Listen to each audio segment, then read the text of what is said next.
Good evening, ladies and gentlemen, students of all ages, experts from the field. It's lovely to have you with us this Saturday evening, this Saturday morning for our friends from America.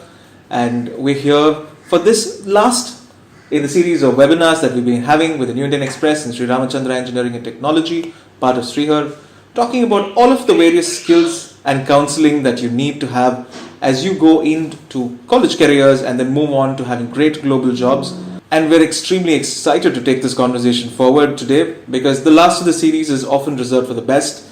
And today we're going to be talking about emerging technologies. There are a whole lot of these words being thrown around. People talk about new tech. People talk about AI in a way that hasn't been invented yet. People talk about skills that haven't really been formed yet. And people want you to be job and skill ready as you hit industry. Well, we're going to talk to our panel of experts to understand just how that works. Let me welcome our very erudite panel today. We have Dr. Steve Hoover, who is Executive Director from the Center for Global Security at Rochester Institute of Technology. Welcome. We also have with us Mr. P.B. Kotur, who heads Global Talent Transformation at Wipro. Mr. Madhu Kandasamy, who is Head of AI at Qualcomm, who's joining us from Hyderabad. And finally, my co-host and my dear colleague, Professor V Raju, who's Provost of Engineering and Technology at Sri Ramachandra. Welcome everybody, thank you for being here. And as we kick off the session, I look forward to some very interesting viewpoints. Let me now request Professor Raju to set the context for this conversation and talk about skills that he believes we really need and students today need to really hit industry with a bang. Professor Raju, if you will. Good evening, Mr. Daniel and all of our colleagues from India and also Dr. Hoover from USA. I would like to thank you for joining us so late on a Saturday evening or so early in the morning on Saturday in the USA. We appreciate. And we also would like to thank all the attendees for joining us. I would like to share with you just aspects of enhancing the skills in industry. In the ideal scenario, an engineer going through 4 years of education would get a series of skills. And not only that, along the way, they would learn to learn. So engineers' job is to continuously learn. Lifelong learning is a requirement, whether it is done by self or the employer helps the person learn. At Ramachandra, this is what we do. In engineering, we help the students learn and go through a series of internships every year and then prepare for lifelong career path. If you look at some of the current technologies, emerging technologies, the companies have set, this is as of last year or so, and we have listed about 10 of these. Each one you would see the demand of the employer and the proficiency of the employees, starting with cybersecurity, cloud computing, analytics, web development, and user interface design. In all these areas, there is a higher demand and the proficiency is lagging. And cybersecurity leads in that area. And no wonder we have a cybersecurity specialist over here who's going to talk about all those things as we go. Looking more at the cybersecurity, just looking at 2 years, for instance, the available recruits and the need for extensive training was reported by about 45% of the companies in 2017. It went to 53% of the companies in 2019. So there has been an increasing need for extensive training in industry in areas like cybersecurity. Further looking at cybersecurity, from cryptography to network infrastructure security and in between, all areas relating to global security. Again, Dr. Hoover will talk more about those things, I assume. So the need is anywhere from 60% with about 20 plus percentage, and the need is extreme, and all the way to something like 80% in the companies. That is the kind of need that exists according to some of the prominent surveys. Another area, this is data analysis. Over here again, 43% of the companies have said there is a acute need for continuous training or upskilling to fill the potential gaps. But it goes from product design and service to all other aspects of it. But on the top is the data analytics. Another input from IBM, which has said about 150,000 employees were needed from their perspective as of 2018. And if you look at broader, the importance of the skills and the extent to which the companies were satisfied, I have just put two arrows to indicate problem solving happens to be an area applicable for pretty much all. Data analytics is another one where there is a 90% importance to that, but only about 70% are also filled with the kinds of skills. And if you look at other areas, some soft skills and others are very technical aspects in nature.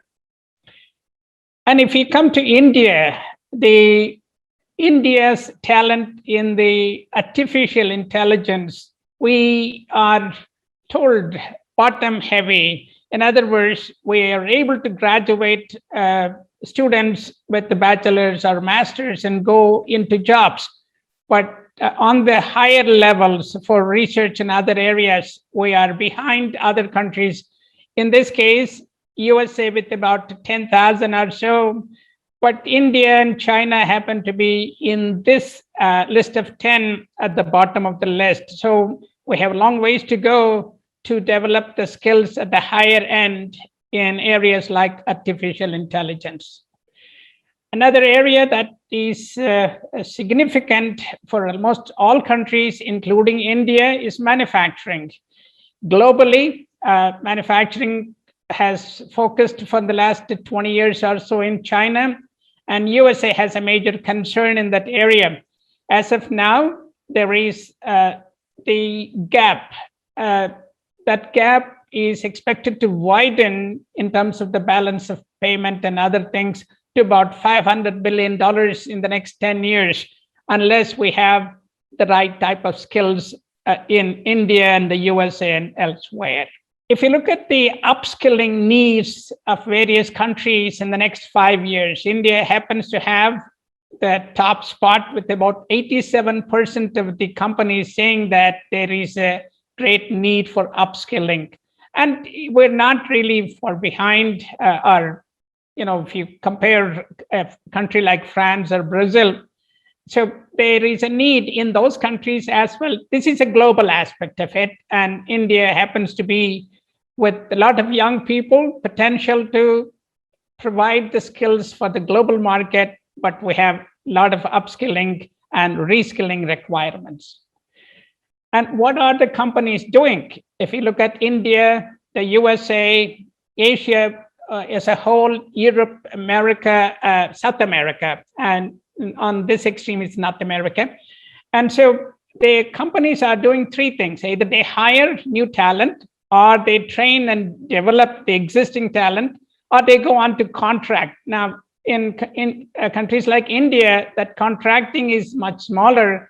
But then there are our friends, Mr. Madhu and Mr. Kotur will be able to say about those things. But training and development happens to be a major aspect that the companies have been doing, about 67% of them.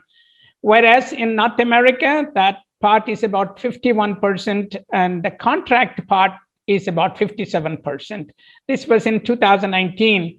However, if you go to places like Europe and South America, the contracting part comes down. And so to give you a perspective there, if you ask the companies, what do they do? Reskilling is someone who is going to be doing similar jobs.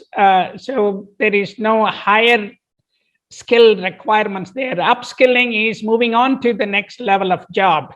So most of the companies, about 60% of the companies have said they do both. But when it comes to reskilling, only a small percent, and about 10% of the companies don't have a formal program for skilling purposes. And again, we ask the employees, what do they think about? They all want, the majority of them want technical skills. About 22% of them have said. And then there are other skills. People also look for promotional purposes or personal interests. And about 75% of all the employees of companies where the surveys done by McKinsey and others have said they are interested in getting higher skills. And there are various reasons given for promotional purposes, promotion within the company, or going into a new field, or starting a business, or other reasons. So for promotion purposes within the company is the majority of the people saying why they would like to have upskilling. And if you look at the impact of upskilling, employee satisfaction happens to be a major factor. It has improved considerably, but significant improvement on one end, and overall improvement, total of about 73% have said. However, the net worth of the companies growing up also has been a factor. And there are other things that we have listed as customer experience, brand perception, and all the other things are affected by upskilling and how the companies are dealing with those. Thank you. I think that probably provides some context for the discussions.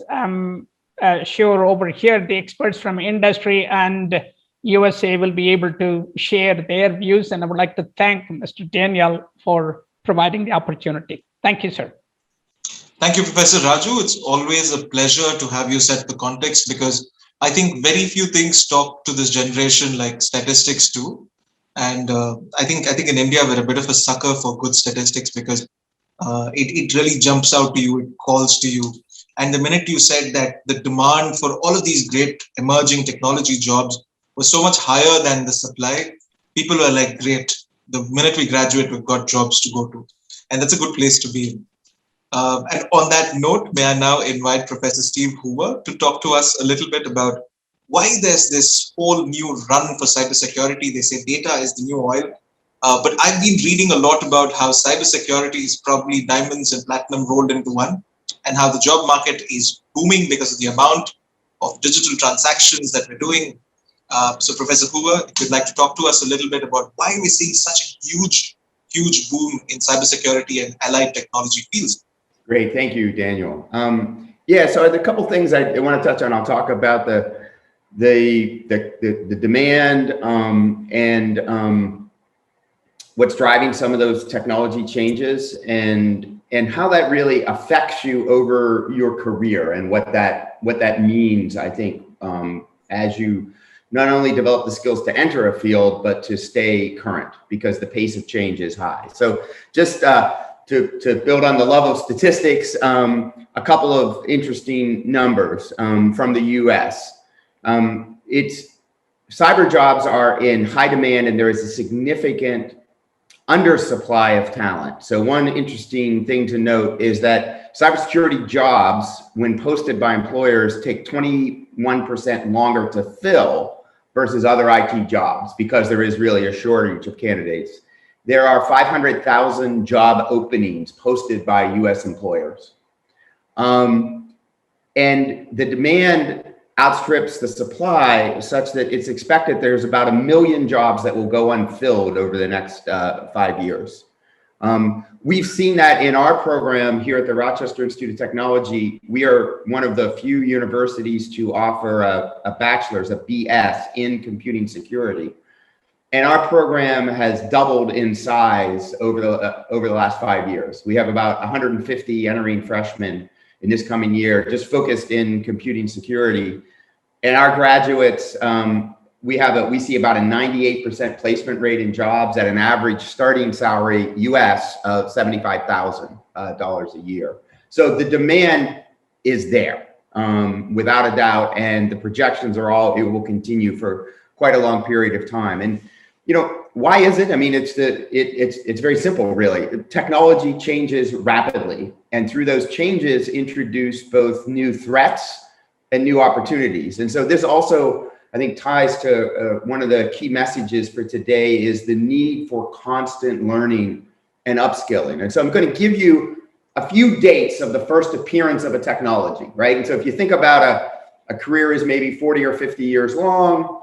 And so I picked 25 years. I went back and said, 25 years, what are some technologies that showed up over that period? I'm going to give you the date they first showed up. The first showed up means, researchers are working in it in a lab. It doesn't mean it's widely deployed.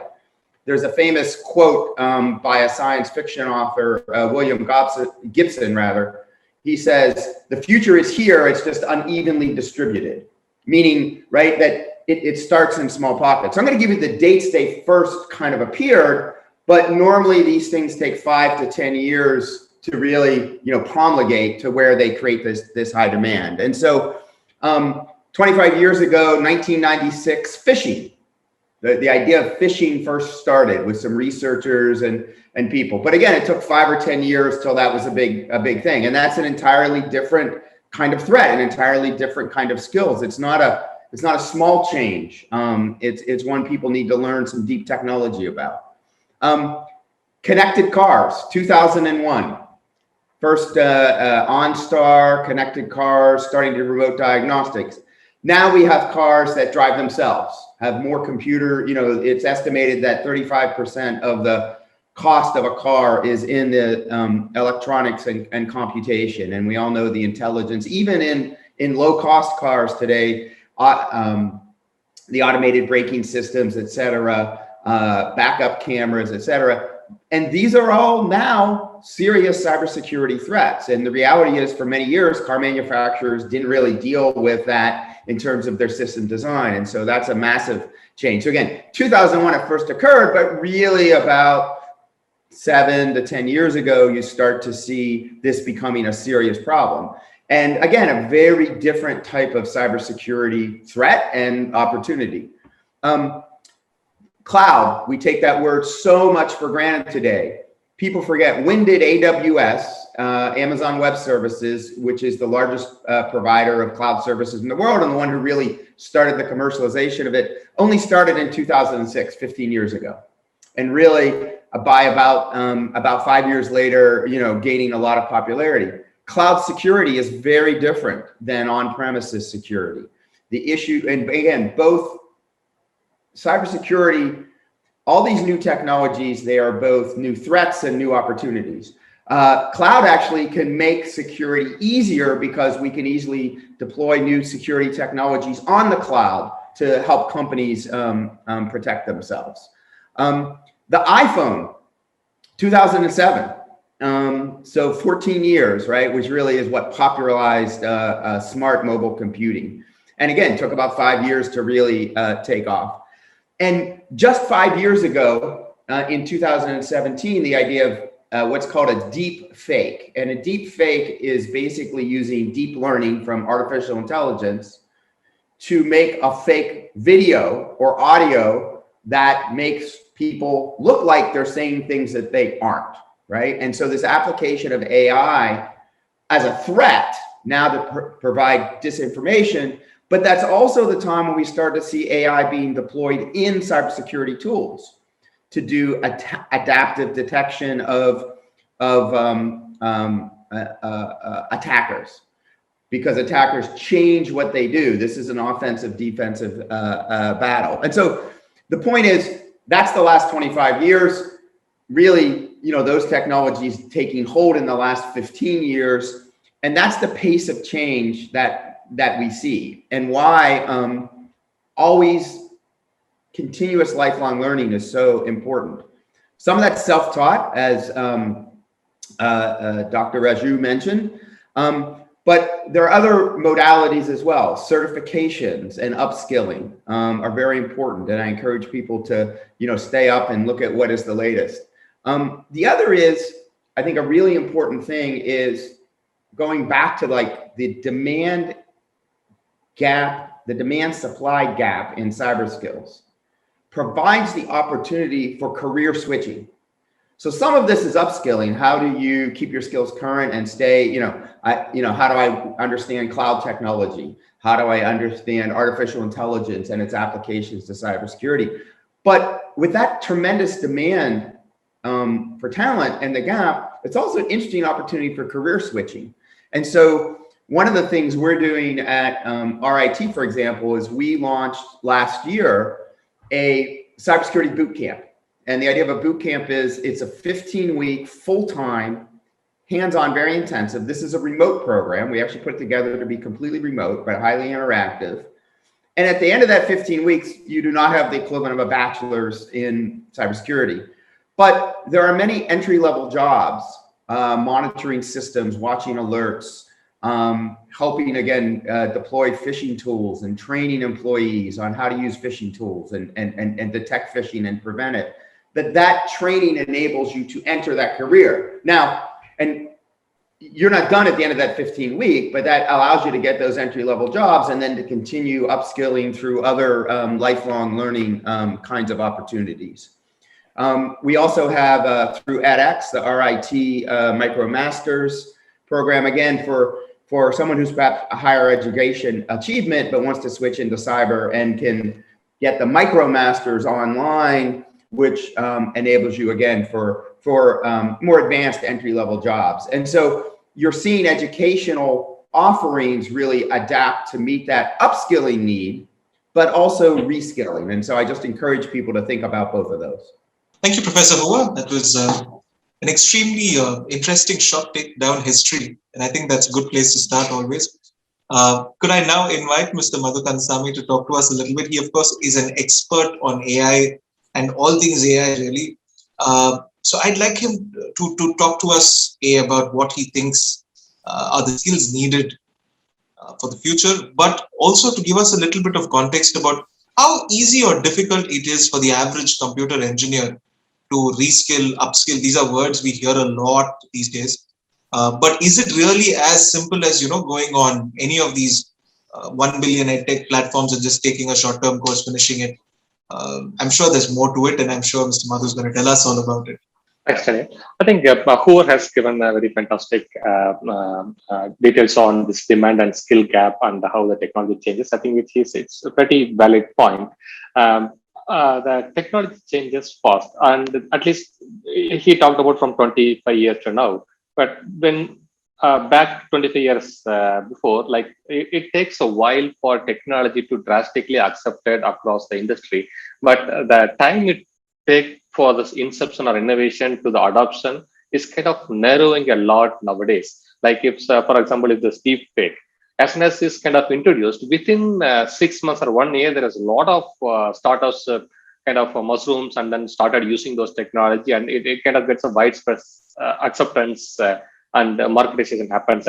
So what it brings is, it again goes back to this fundamental point of a skill gap, because the technology changes very fast. The technology adopted by the industry as well as the people or the business very fast, and that means everybody needs to kind of reskill or upskill. It's not like, for example, if you talk about AI, the AI expertise is not like you learn it and then you kind of use that AI expertise for a longer time. It needs a constant upskilling and reskilling to be staying current on the system. So it's gone are the days like people learn COBOL and be a mainframe developer and then he kind of retire with that technology. But it's not at all possible in the industry now. So we need to kind of really make up our mind to upskill and reskill to stay current and stay all in this job. So that's something we need to be really aware of it. And coming back to this point about what does it take for upskilling or reskilling. So the one advantage I see now is, like, at least back in my days when I was at college as a student, learning about this new technology was very difficult. Whatever, let's say, if you want to learn a programming language, you have one Java reference book or that other book, then you have to kind of do it yourself. It was a very hard way. So now there is so many free platforms are available. So I kind of envy the current students of this current generation. There is plenty of learning materials available, and they can learn things fast. And the colleges also kind of coming up with this new gap closing program like the industry needs and what the college is providing. So that all I kind of really appreciate it. But the question is, how many students are really aware of it and trying to utilize this opportunity which is provided by the universities as well as available in the open? So that I think the students need to kind of really spend time on it. And other stuff is it just like learning the certification is going to help? No, I don't think it wouldn't help much, because the most of the courses is kind of designed in such a way that every course you take it and they'll kind of they ask some multi-choice question about it and then try to see some kind of guesstimate on how much the student understands it. But what would really help is what are they doing with the technology? What kind of the hobby project they are doing it?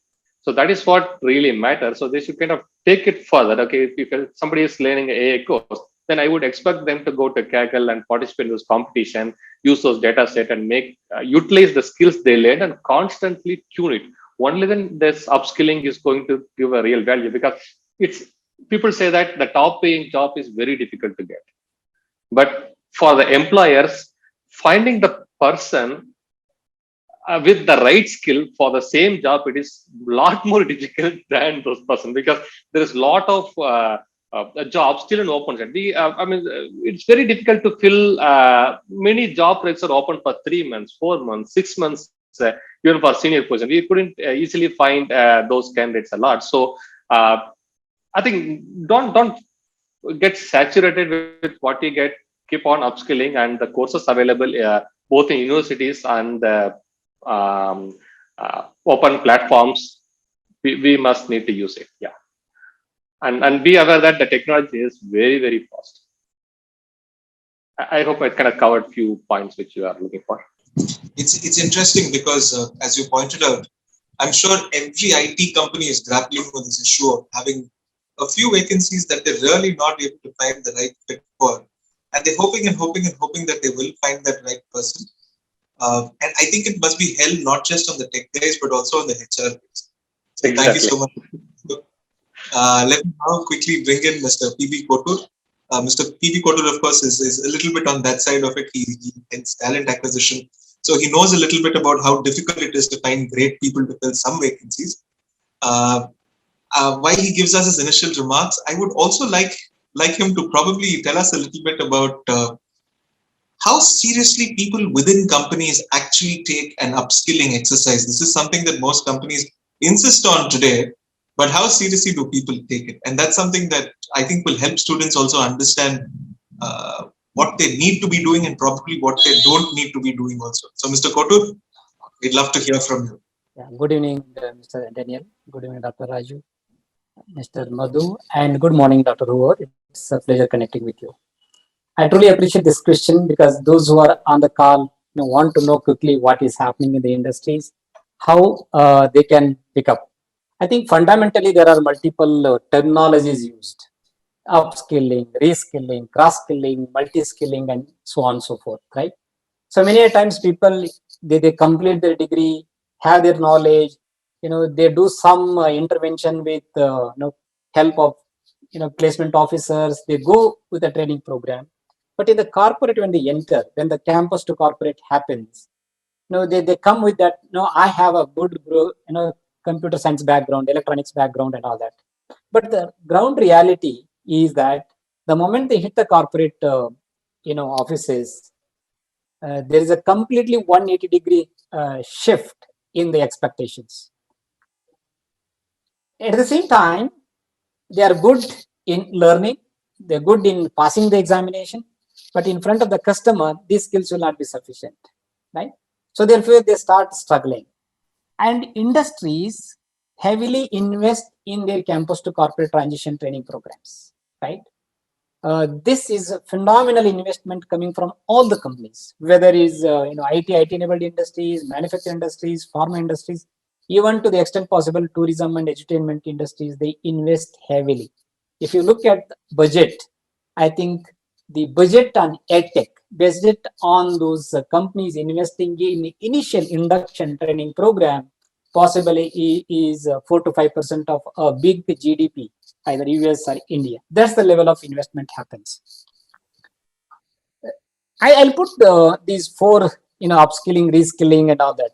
Upskilling is the order of the day, whether you are outside the corporate or inside the corporate, whether you are a professional or you are a personal entrepreneur.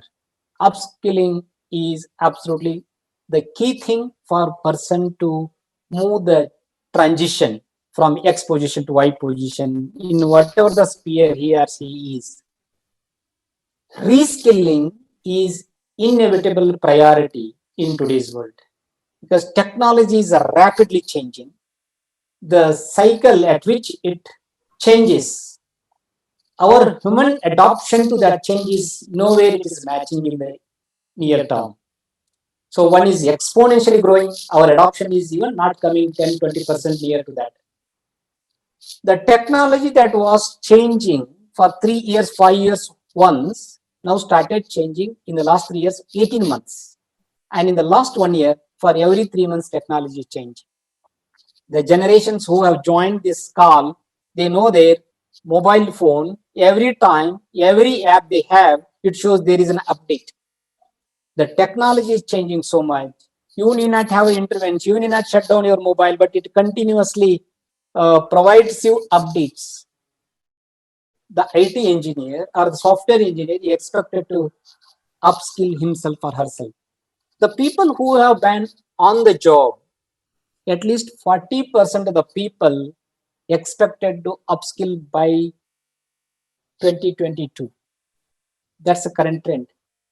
Because of the pandemic, what the quanta is to talk about before and after, the new norm has completely defined the rules and regulations of the reskilling.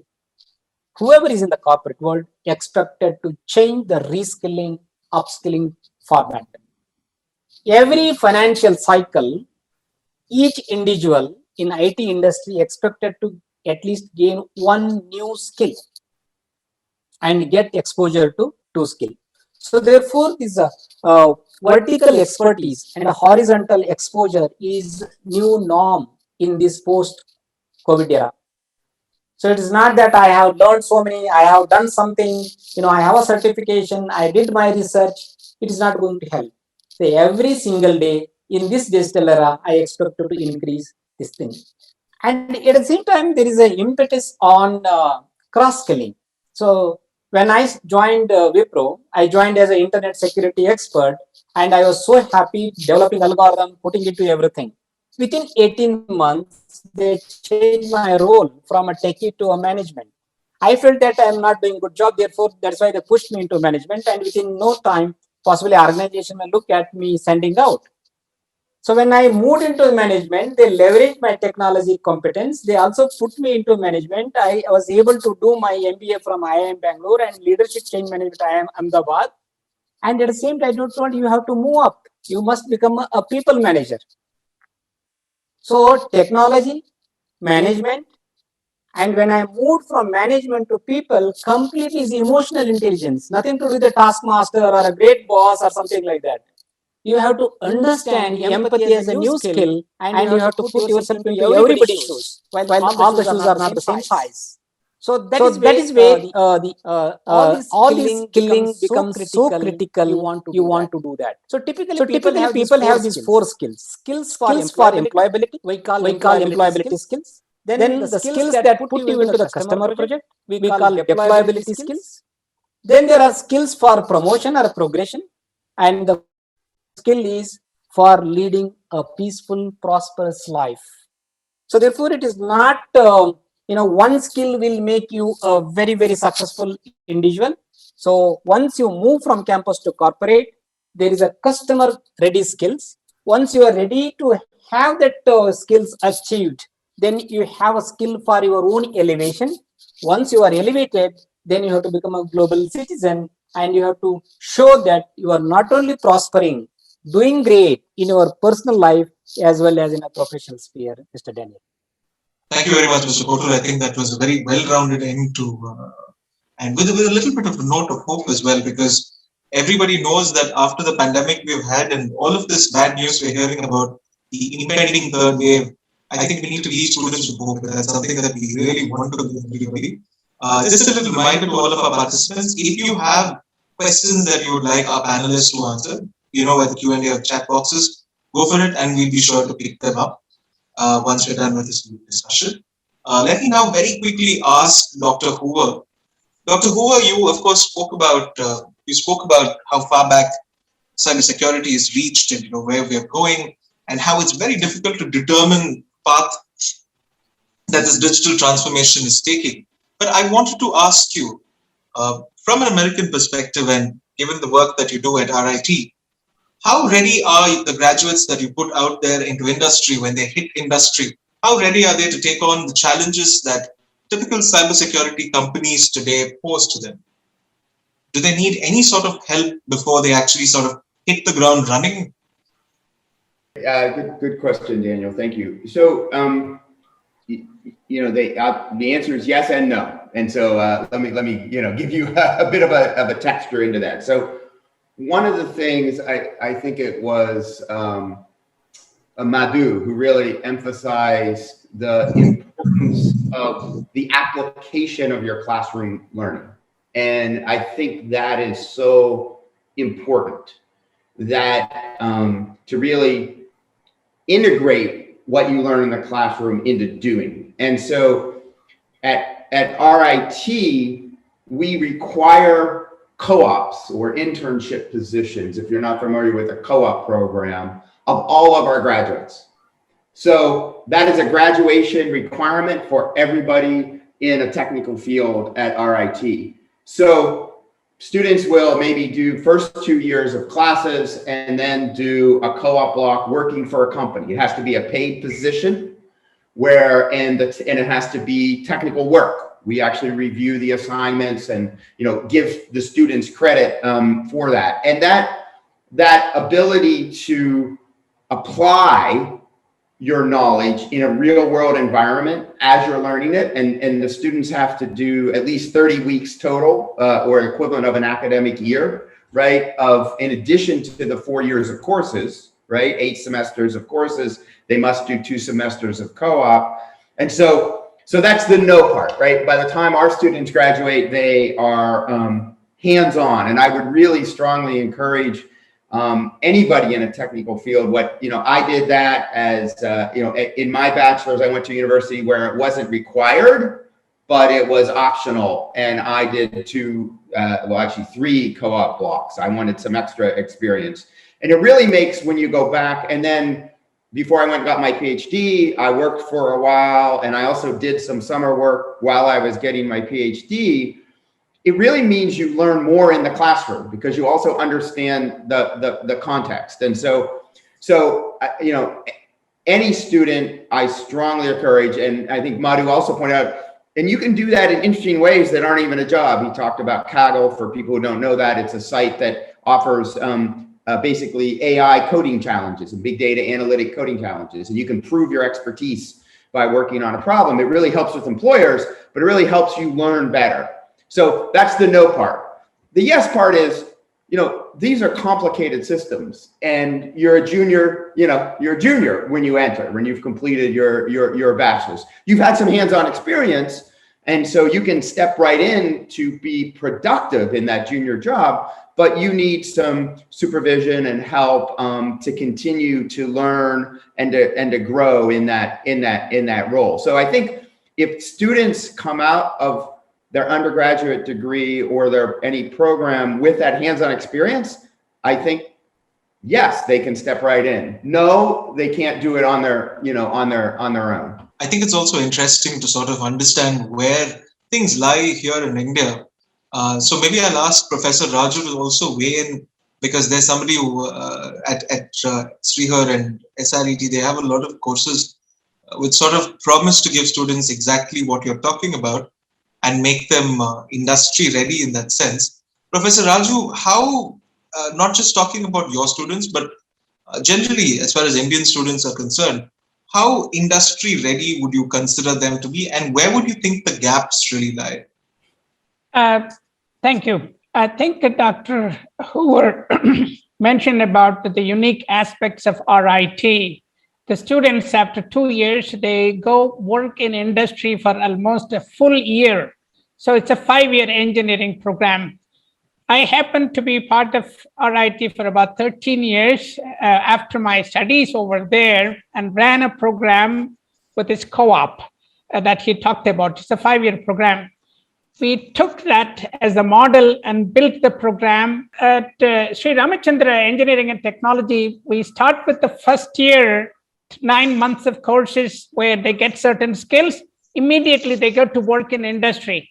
And then in the second year, they get additional skills they go on to work for 3 more months. Like that, in their 4th year, they get to work for 6 months. By the time they graduate, they would have finished about 15 months of work experience. This is unique. Not many colleges, universities in India have this system, although many of them have provided up to this point 6 months of internship in the 4th year. However, it's not widespread because those who go for internship may already have a job offer from a company, and then they provide this option. We are moving in the direction. The All India Council for Technical Education has come up with this recommendation to universities and colleges to create these internship opportunities. However, the universities and colleges which are providing the skills and the application aspect of it are able to place them in jobs very well. They are ready.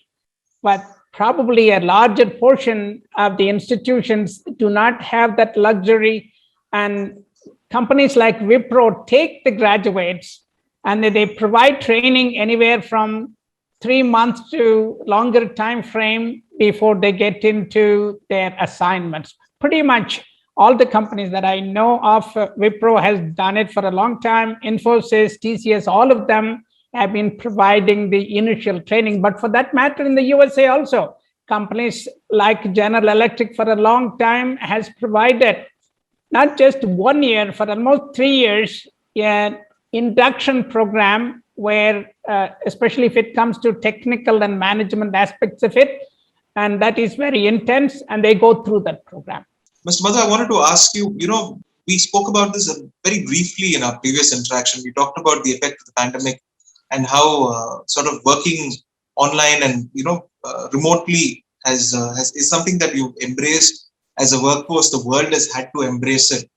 But when we talk about this training period that every graduate sort of comes in, and there is a sort of an orientation and a training and dare I say a sort of a bridge period before they're actually sort of deployable in fields like AI. How has that experience been now remotely in the last year or so? I'm sure you've seen lots of young people come in and you're onboarding them and so on and so forth. What are some of the advantages you see and what are some of the challenges you see? I think that's a pretty good question. I think we are into this pandemic for more than a year, and I think we kind of trained our first batch through completely online. Onboarded them, did all those training, and then we are going to get the second batch this year as well through online. There is this, I think it has both pros and cons, and some of the positive things is like at least in the country like India, the people get a lot of time now, because if somebody need to be employed in Bangalore, I think Kotur can very well appreciate that. How much of the time saving they will have in Bangalore for commuting to office every day.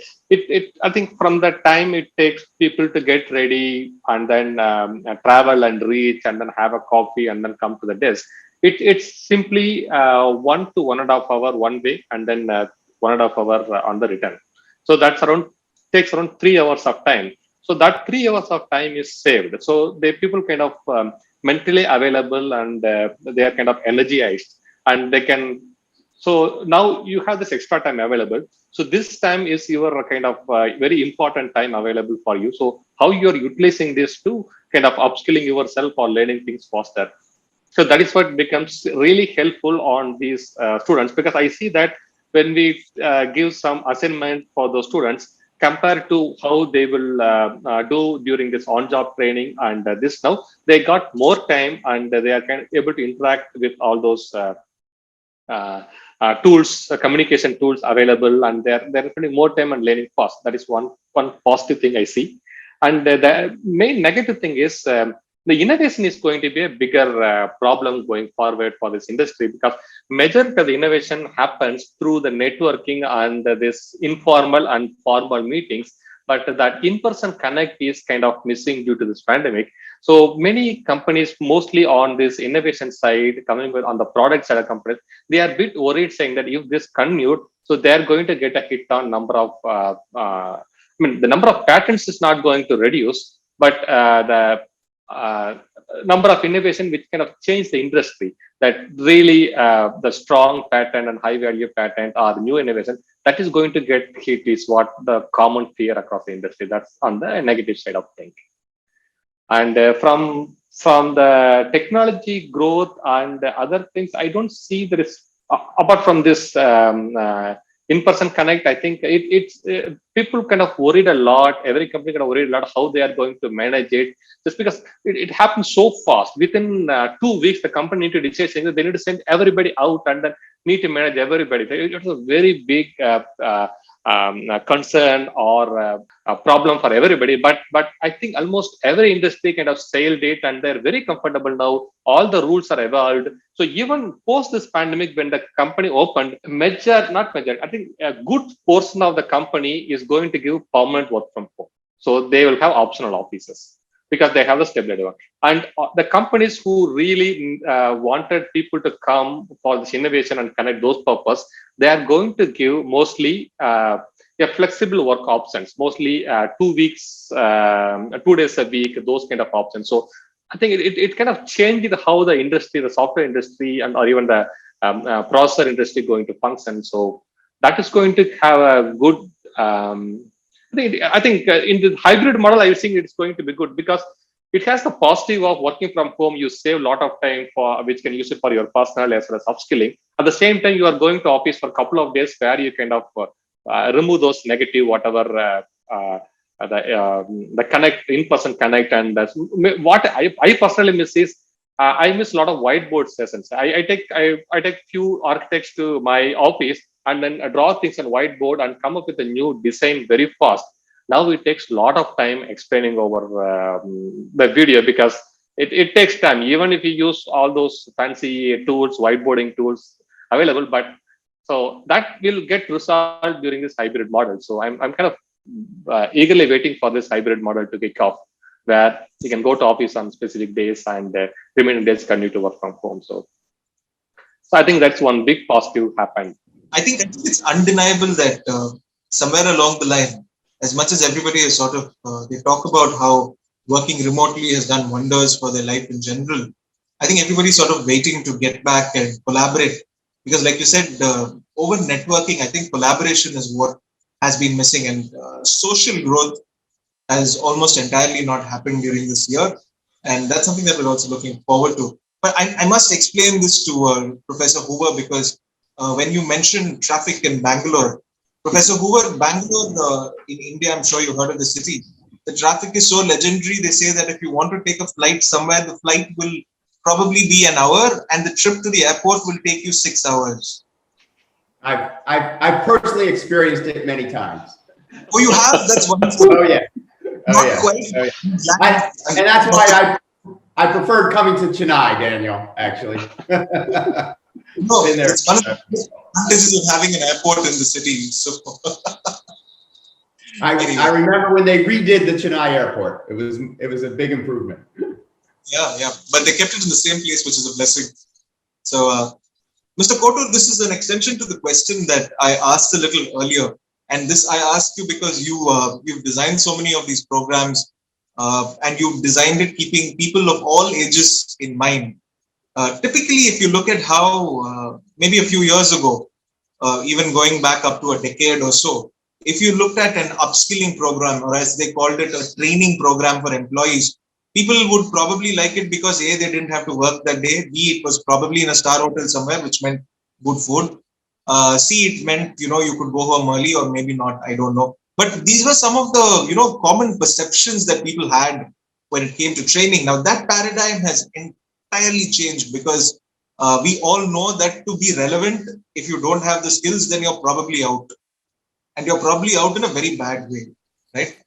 Keeping that in mind, do you think that the whole upskilling exercise, do you think it works better within the company, or do you think it works better on somebody's own time where they're investing money and time doing it with a good university or an edtech platform? Or do you think a little bit of both is what works? That's absolutely a very, very interesting question, Daniel. So I think you rightly mentioned a couple of years back or 10 years back, when somebody is put into a training program, it was a paid holiday type of attitude people had. Going to the 5-star hotel, more than a networking, more than looking at what is there on the a la carte, right? And speaking about again and again till the evening one certificate is given. Okay. Now what is happening is the learning. I don't use the word skilling, reskilling, upskilling, and all that. It is a learning. The ability to grab in a shortest possible time. The ability called learnability. So this is a new jewel in our crown. Learning is a ownership of every individual. So in that era, learning, training was a responsibility of the organization. Now, whether you offer, you don't offer, because of the competition, an employee is expected to learn himself or herself and be in tune with the latest trends. What they felt, what they learned, what they certified was relevant to that time, but what was learned yesterday may not be relevant today, right? The transition between yesterday and today is phenomenal. That's why Dr. Hoover was mentioning future is now. While the future in times it is tomorrow or later, but it is now. In the now part of the future, how you need to equip yourself with multiple skills, technology skills, behavioral skill, leadership skill, negotiation skills, problem solving skill, application thinking, design thinking. So many skills are there. They know that it is a competition. In the competitive edge, if I'm not in the league, somewhere I will disappear from the mainstream of the growth. So people take the ownership. So when I say that you learn a couple of years back, anyway I have a skill, I will survive. But today it's not like that. Every individual will need at least 5 different skills: technology skills, behavioral skills, domain skills, process skills, and people skills. Whether you are a junior or a senior leadership, you expected to grow in all the 5 dimensions of the skill competency framework. I think second point, you also told that where the learning, there is a humongous amount of learning material available today. So in our era, when you used to find something beyond what is there in the reference book or textbook, going to library is like going to Himalayas. Today everything is in the palm, right? It's only effort has to put in, type in something. You don't want to have energy to type in. There are so many Madhu's applications, AI applications, just speak them up. Tons and tons of the content into your fold. So that is a problem for the learner today. They have so much of learning, so much content, but they don't know which one to pick for their learning.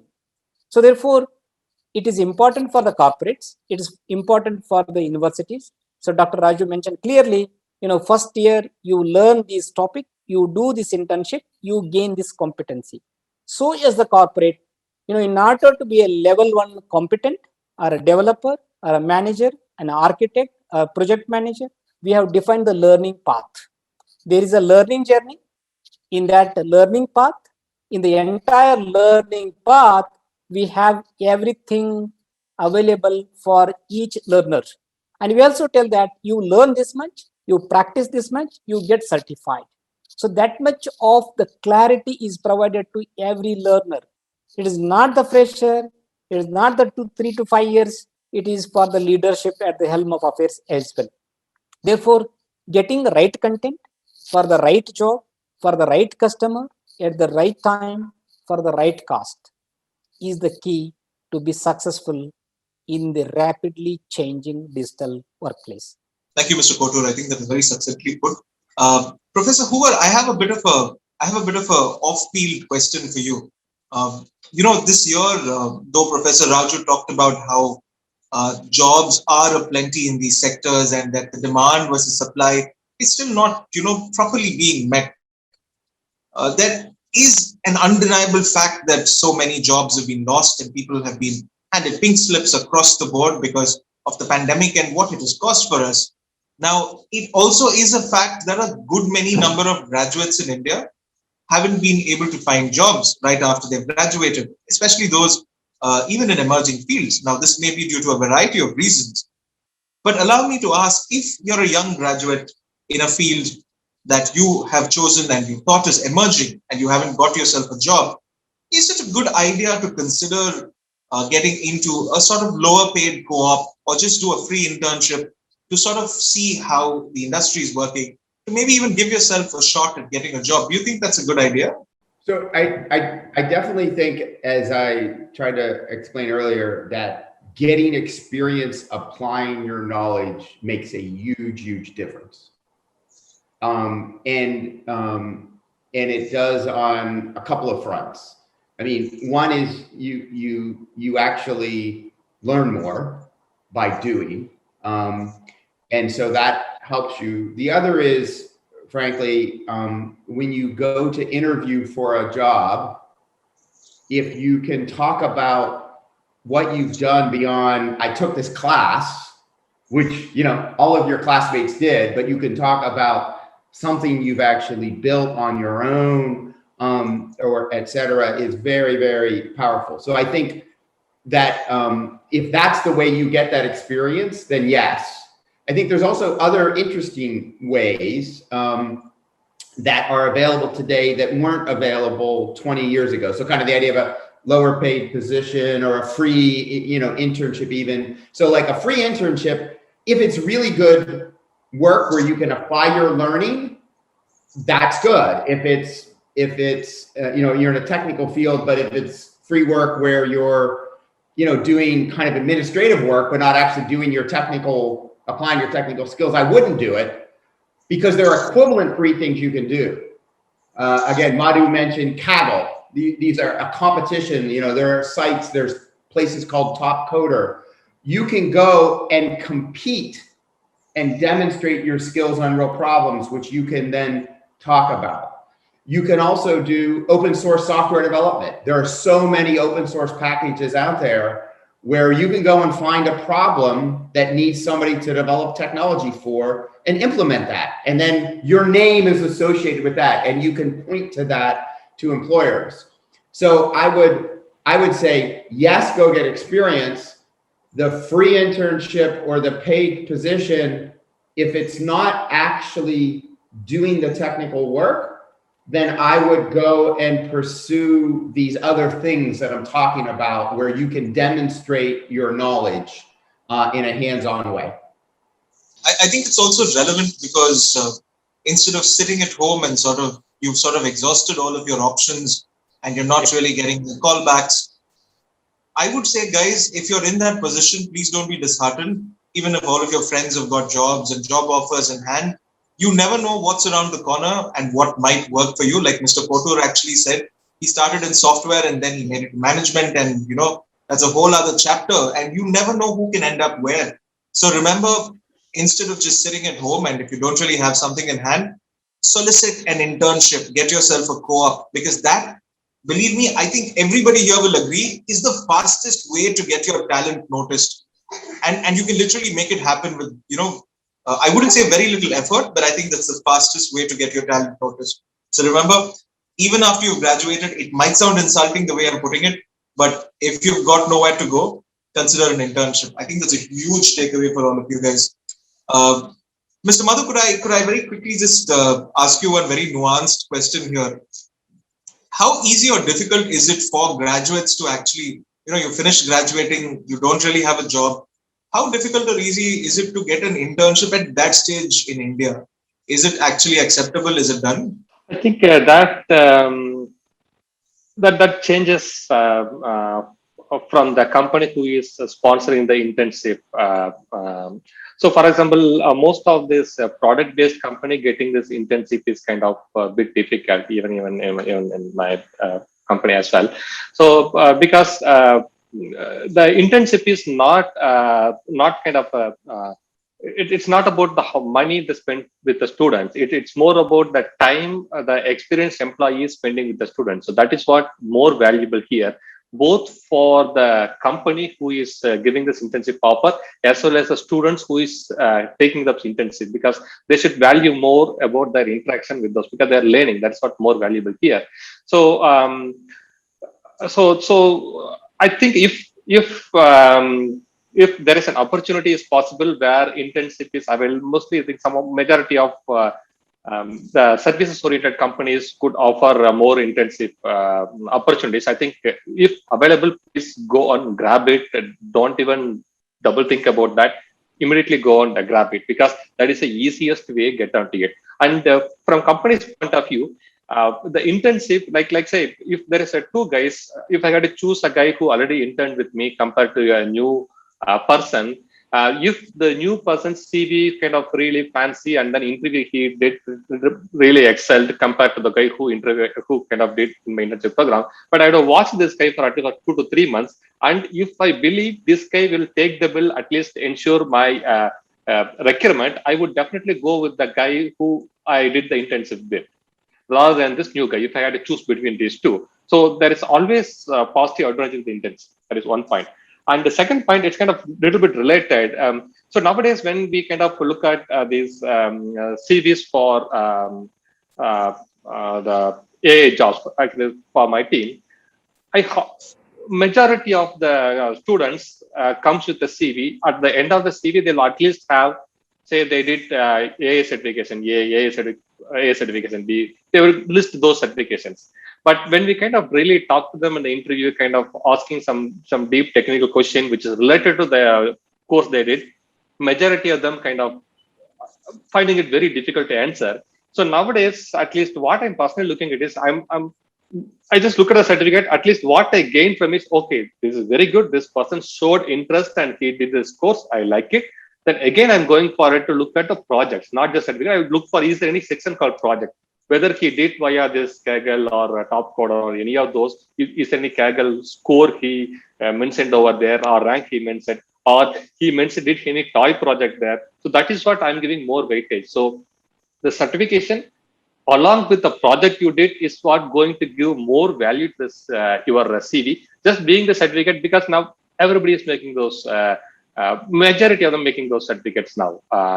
So I think that also need to be the student need to be aware of saying that, okay, internship offer, pretty good, grab on it. I think many colleges are providing those opportunity as a part of the course. That is gold mine, grab onto it. And people who is unable to get those internship, the best way is to do the certifications and related projects, either via that website or even your own hobby project. Make sure it is, you apply this knowledge somewhere, which you will be able to explain to the interviewer. So then it should be kind of easy to get the AA jobs or any of those cutting edge jobs. I think that's extremely important. Practical experience over an embellished CV. And that's sort of the last thing that I'm going to ask Mr. Kotur as we sort of wind this to a close. Mr. Kotur, you of course, you're a veteran when it comes to this sort of management and HR policy, and you've seen both the tech side of it and the management side of it. And I'm sure you've seen thousands and thousands and thousands of students come with CVs that look like gold. You know, they'll read excellently. They'll have a lot of, 6 pages, 7 pages. I once got a CV that was 14 pages long. And that's an entire other conversation about what to put into your resume and what not to put into your resume.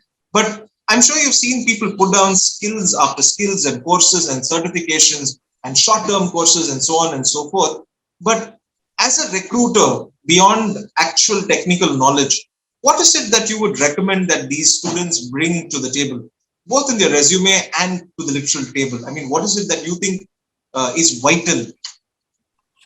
Very interesting, inspiring question for all the audience as well.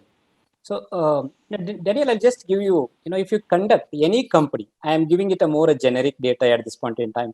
I'm sure my corporate colleague Madhu also agree. Now, if I think it's maybe true with Dr. Raju. So, if they conduct, admission test for the university, if 3 lakh people join, I'm also taking the same phenomena for us. Now, for IT services company, if 3 lakh people participate in your campus recruitment, so only 30,000 people qualify in campus selection test, from 300,000 to 30,000. In 30,000 people who are shortlisted after the whatever the basic test, now you will end up with only 3,000 people will come to technical interview, right? In a technical interview, only 300 people qualify, right? They go to the HR, and in 300 people, so 10% of that filter out in HR, and you will left with 200 plus people. So when you give the offer, when number of people joining the IT industry, 50% of the people will filter out. The phenomenal amount of effort that goes by the industries, the university is huge. Therefore, to put it very, very simple, right? What is very important for every fresher or a lateral person to put a skill, you can mention, I am capable of doing this. So that's why I call it 4 important letters, A, B, C, D. If the resume covers that A, B, C, D, then job is done in my opinion. A is abilities. If you are able to say, I am a good coder, in the rank of 1 to 10, I stand at 8. You check anything about that. So you already given your persona to the interviewer, you are the best. So abilities. Second is a belief. Belief about learning, belief about the corporate, belief about the job that person is going to pursue. The third is the initiatives, projects, whatever you have done in the university should demonstrate the C part of the story, commitment, right? So industry expect your commitment to do something without monitoring. And D, the last A, B, C, D is a devotion to anything, whether it's a learning, doing, collaborating, exploring, deep learning, and doing it again and again. So if any fresher or lateral you mention, I am good at this, right? So sound technical knowledge is more than enough to be 80% ahead of that. Then your ability to communicate, present yourself, make the right pitch, answer to the point, and create a positive influence on the recruiter. You not really do bombastic. You need not have a very flowery language. The customers are very, very simple. They expect you what is here, pass on to them. So right, head to heart, I call it. You may have flooded with lot of things in your head, but they want to see it in the heart, whether you are capable of. If head to heart is done, that's why I call 3H philosophies. If the person fills his resume with 3H, H is head, the second H is heart, the third H is hand. So strategic thinking, emotional intelligence, and action on every assignment. If you are able to demonstrate that Cotra's 3H formula, you will be successful in any sphere of the world. So that's what I wanted to tell. You need not write a very bombastic, very flowery, and many times 86% of the resumes are more or less template. If I ask Madhu's application, AI application to scan and give me a report, it just throws me 86% of the resume is more or less same. I see a simple example. There is phenomenally, there is predominantly one column, operating system known. They put somebody who has put operating system known 20 years back, they also borrow it. So they will start Windows 75, Windows 25, everything. They are not there today, right? And even they have not touched, 18 Unix labs and Linux. They will only study on MS Word, but they put Linux, Unix, so on, so Symbi. So I ask why? You just tell that I am good at this operating system. So being precise on what they know, and if they are asked to tell that, if they are able to produce, is phenomenal. Somewhere I appreciate the curriculum Dr. Raju has created in SRIT, and he deeply plugged in internship version. I happen to be one of these, opportunity to demonstrate the students' project. Amazing work they have done, and it is in the first year, second semester internship work. If that kind of the university industry collaboration happens, the student need not really worry about whether you write a half-page resume or 14. You can tell, you test me anything and everything, I'm game for it. I was wondering if we'd be lucky enough to hear one of Mr. Kotur's little ABCD HHH things today, and we were lucky enough to get 2 of them. So, and I cannot think of a final note to end this conversation on. All I think I would take away is everybody knows today where technology is headed, but it always pays to stay updated. And I know that staying updated is often easier said than done. But as Professor Hoover very beautifully told us in the beginning, if you're not keeping track of where we've been and where we're going, well, you're probably going to get lost along the way. And that's just as simple as it gets. So remember, stay updated, upskill wherever possible, but most importantly, be very, very, very truthful about what your abilities are and what your abilities aren't. And I think that'll take you very, very, very far in life. I hope this was useful for you guys as you chart out your future. And for those of you who are looking for jobs and are disheartened as well, I really hope this does a lot in trying to understand your life and your career's path. Remember, everybody has a place somewhere, and I'm sure you're going to find it. Thank you, Mr. Kotur. Thank you, Mr. Madhu. Thank you, Professor Hoover. Thank you, Professor Raju. It's been a wonderful session. It's been great listening to all of you. I know it's been a pleasure for all of our listeners as well. Let me take this opportunity to thank Professor Raju for letting us host this series of webinars. It's been a great experience for all of our listeners, and we hope that it reaches a great number of students and helps them make some very, very good, nuanced, important career decisions. So thank you very much once again, everybody. Thank you for being here.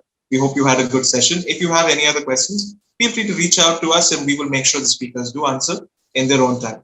Thank you. Stay safe. Remember, mask up, social distance, and get vaccinated as soon as you can. Thank you. Stay safe and take care.